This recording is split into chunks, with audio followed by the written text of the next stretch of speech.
Chuggalos, welcome to episode 1 of the 2024 Brew Crew Podcast Advent Calendar. I'm excited to be here. I'm excited to get this done. The interesting thing, I'm working through a lot of things right now, different mics, all this setup. So your feedback is important initially, so if I need to mess with the settings or whatever, just please let me know. And I keep looking over, because by the time I get done with all of these, I will have my Stream Deck memorized again, because my Stream Deck is a setup different here than it is when we record, when JT and I record the mothership. So 24 beers. Check out episode 305. JT does a breakdown. I'm going to give my initial thoughts, so this is going to be a little bit much more of a meaty episode, and then we'll crack the beer. But it's a lot of IPAs and a lot of sours, which I'm excited for. We kind of honed in a little bit. All the credit goes to Sarah and Matt and Maya for building this advent calendar. We outshouted and sung their praises for weeks on the mothership episodes. But really, as I was writing down all of these today, again, putting them into a spreadsheet, which I hope to be better about aggregating my scores outside of Untapped, but on the spreadsheet that I use for the mothership. So I'm really excited. We're just going to get to the first beer right away because I'm a little bit thirsty. It's North High, Falutin, and I got a lot to talk about. And it was bottled on the 8th. That's what that is. And the ABV on this one, typically they put ABV, but because we were doing 480 beers when we built the calendars, they didn't get to it. So this is a 6% New England IPA, and again, it comes in a shorty. And I know other people were talking about recording, and we're going to do the caps because we have 7 shorties this year. And I don't know what that's, Naziala? And all the caps are different because they do such a good job of curating their caps. So New England, so I'm going to expect a little bit more like fruit, a little more haze to it. Look at that. I mean, it's a brown bottle, but you can see clearly that is a thicker obfuscation, lots of adjuncts in there. On the nose, bright, fragrant. And so it begins the first Advent Calendar beer of 2024. Again, we are shorty heavy. Out of the 4 days, shorty is a bottle that was capped by our friends at the Barrel House off their own tap lines. 3 out of the first 4 days are shorties. And we will be done with all of the shorties. And again, I said 7 of them. We will be done with all the shorties on the 14th when we're having what JT and I are projecting to probably be the hallmark beer, the one that would drive the most conversation. I believe that's what he said on episode 305.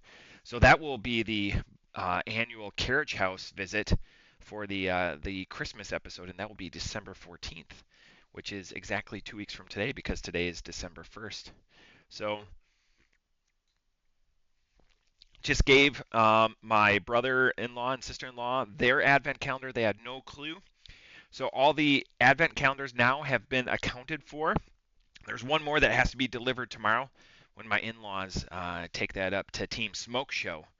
So if you're looking for that Smoke Show content, they'll be a day behind. And typically, historically, they've always been a day ahead because, just the things that life brings us. Originally, okay, off the top, I get a little bit, not in a detracting way, but like soap. Like almost like an astringent or some sort of like. I can't wait to listen to JT when he talks about it because he's the household cleaner chemical of the podcast. And I know this is something that came up at the cabin with Chuggalos, Ryan, and Mikey and Seth, where we were doing a bottle share that just got completely out of hand, just trying to one up each other. And they were talking about household chemicals or whatever. Windex was the popular one. This beer tastes like Windex.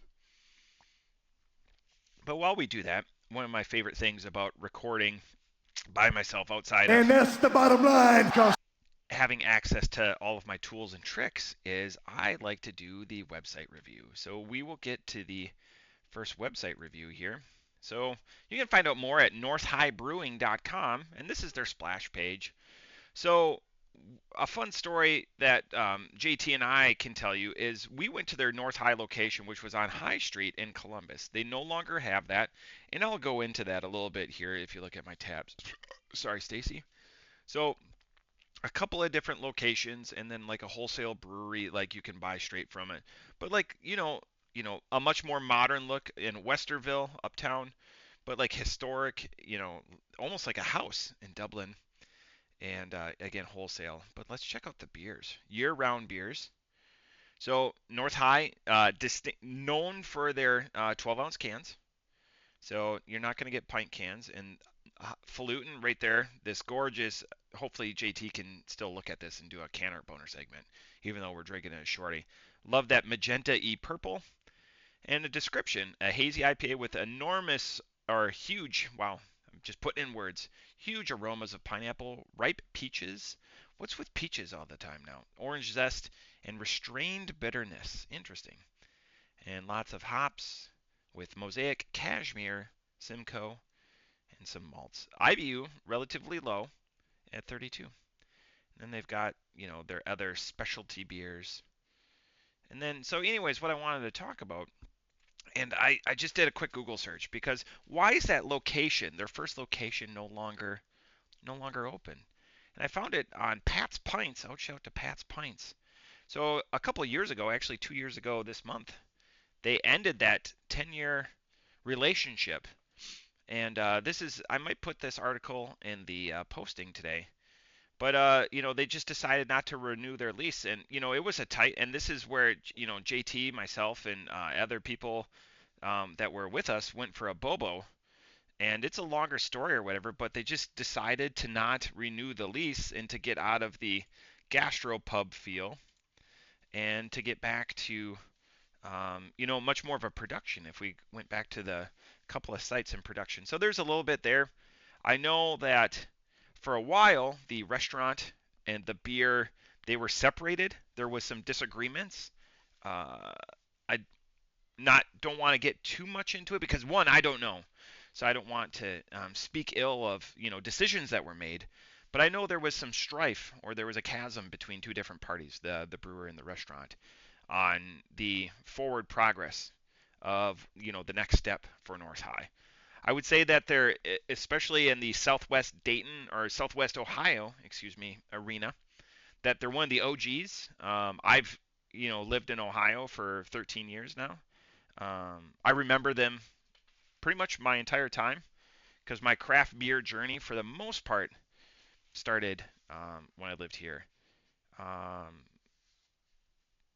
Overall, they have a great reputation. Are they in the upper pantheon of your Rheingeist, your Yellow Springs? Those I would say they're just slightly below, but the time that I've spent at North High, I've always associated good times and good um, feelings, memories, and everything with North High. Now that I've read the description, does it change my opinion? I don't. Maybe the pineapple a little bit, or maybe that orange zest. That white, that much more the rind, closer, less of the flesh of the fruit, because with orange you get a little bit more sweetness and citrus notes. This is a curiosity to me, but in a good way. Um, if I had a 6-pack of this in cans, this is a great change of pace beer. I don't think at 6%, that's not the alcohol is not a detraction. Rather, like if I was drinking sours or the last couple of weeks, just to put you in where Matt has been up in Minnesota at my cabin and then home and have guests have been very social. So just drinking different things, a cacophony of different things, and I'm excited by the opportunity to drink something different every day because it's been a lot of bulk in certain days and like highs and lows, and I'm just much more looking forward to like an even flow. So this is both exciting and this is a great way to kick it off because it's a safe area for most of the people, most of the 20 individuals I know that are involved in the calendar. The calendar, we go back and forth and we vacillate, and I always like to hear people's thoughts. You want beer that's pleasing, but you also want to expand your horizons. We can't just do 24 IPAs. We can't do 24 sours. We got to do something random, but I don't know if that random includes historic Czech pilses or stuff like that. I like them, but as the aggregator of everyone's input, I try to, pros and cons it, and then I give it to the artist herself, Sarah, and it's kind of some of the feedback. So she's got to juggle all of this, especially coming from me, somebody that's super verbose, and make magic happen. Going into it and the feedback that I've received without anyone tapping I only know one person that tapped this beer last night, just because I was doing a little bit of research on Untapped, looking for the ABV. Um, so far, the preliminary review of the calendar, because I try to keep it random. Like I know for certain few days, I know Tripping Animals is the last day. Everyone's feedback is very positive. Everyone's excited for the journey. No one has been able to go and pick out like, oh, that's going to be a turd. That's not something I'm looking forward to or whatever. Everyone is elated to be a part of this journey. Another quick story about um, Barrel House, which I'm wearing Barrel House swag right now. This is all Barrel House swag. I feel like half of my wardrobe right now is Barrel House swag.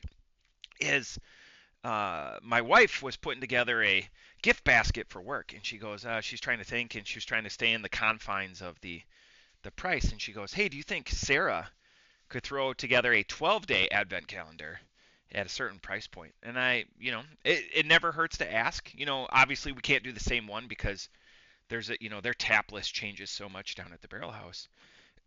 Sorry, Stacy. And I messaged Sarah, and she goes, yeah, I can do that, and I can make that price point. It was awesome, and it was ready the next day.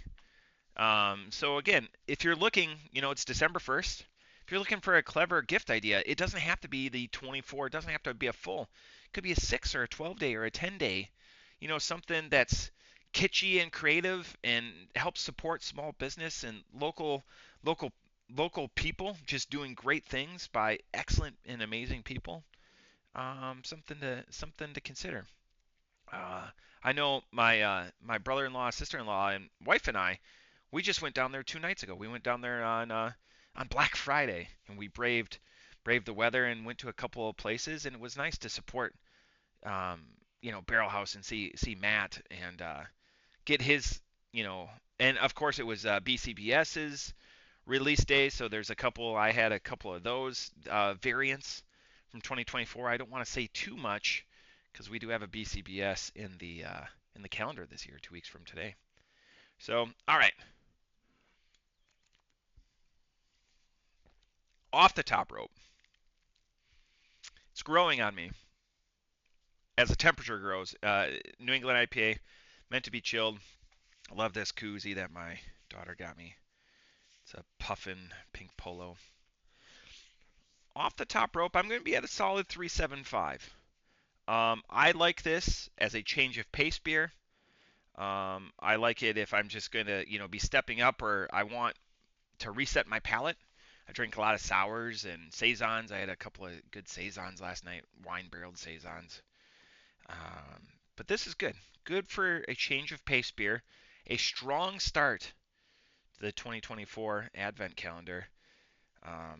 Yeah, I'm excited. This is a good kickoff. 375 for North High Falutin, a Ohio-based brewer, bottled on the 8th just a couple of weeks ago.